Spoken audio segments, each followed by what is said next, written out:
Thank you, Meg, for that powerful speech. The future is in good hands.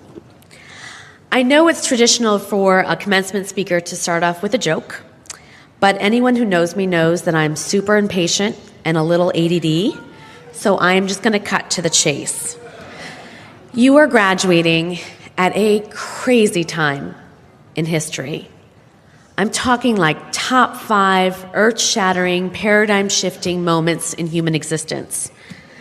There was the Enlightenment, the American Revolution, the Industrial Revolution, the Digital Revolution, and now automation is going to change everything about the way we live and the way we work.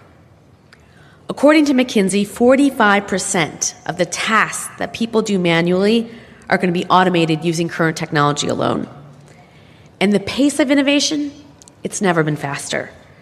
That means the future is going to look nothing like the present. Now, I'm not a historian, but I've been thinking about those other revolutions, the ones I mentioned a second ago, and it turns out they have some things in common. Like they brought sweeping change to the world. They were the product of incredible vision, courage, and creativity. And, oh yeah, they were led by white guys. Now, don't get me wrong. I love white guys. It's true. White guys they're some of my best friends. They are. But let's be real.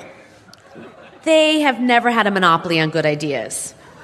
They've just occupied a platform that the rest of us haven't had access to. And the good news is that platform, it's no longer out of reach. In the last half century alone, women and people of color, we've been climbing. Women now earn the majority of bachelor's, master's, and doctoral degrees. So graduates, give yourself a big pat on the back.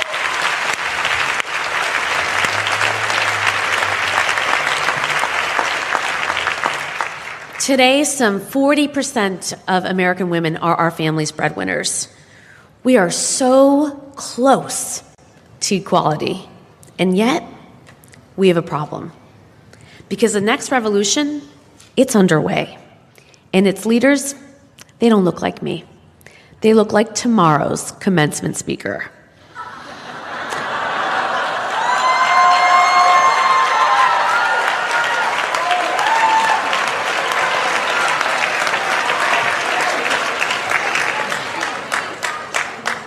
And look, I don't mean any shade to Zuckerberg. He's brilliant, and he's a really good guy, right? But America, it's a big, beautiful, diverse country.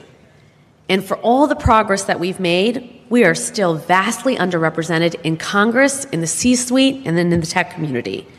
So why? Why aren't there more women in power? There's no question that it's a structural problem. From workplace discrimination to systematic sexism to the lack of paid leave and affordable daycare, women just face extraordinary challenges that men just don't. But there's another challenge that we face, and it's not structural, it's cultural. In our society, we train our boys to be brave, to throw caution to the wind and follow their passions. And we train our girls to be perfect, to please, to play it safe, and to always get straight A's. The result? Girls are kicking butt in the classroom, but they're falling behind in the real world. And that's because in the real world, success is the product of bravery and not perfection. And if we don't start teaching our girls to be brave, they're going to miss their chance to code the future in Silicon Valley, to build the future in the C-suite, and to legislate the future in Congress. And women are going to once again find themselves and their ideas on the sidelines of the revolution. And we can't let that happen. Nothing is more important than solving this problem. And that's what I need you to do when you walk across the stage tomorrow. and you go out into the real world. Now, at this point, you're probably wondering, who the hell is this lady, and why should I listen to her? Well, let me tell you a bit about my own journey, because I think it illustrates a shift that I'm talking about. I grew up in Schaumburg, Illinois. My parents were refugees expelled by the dictator Idi Amin from Uganda. There weren't very many people in my community that looked like me. Sometimes the neighborhood kids would TP our house.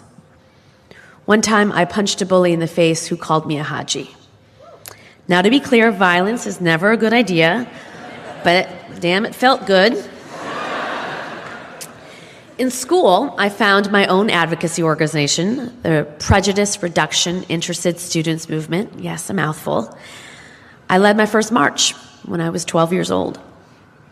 By high school, I was pretty much set on what I wanted to do with my life. I dreamed of working in politics and social justice. So I decided I'd go to the best law school in the country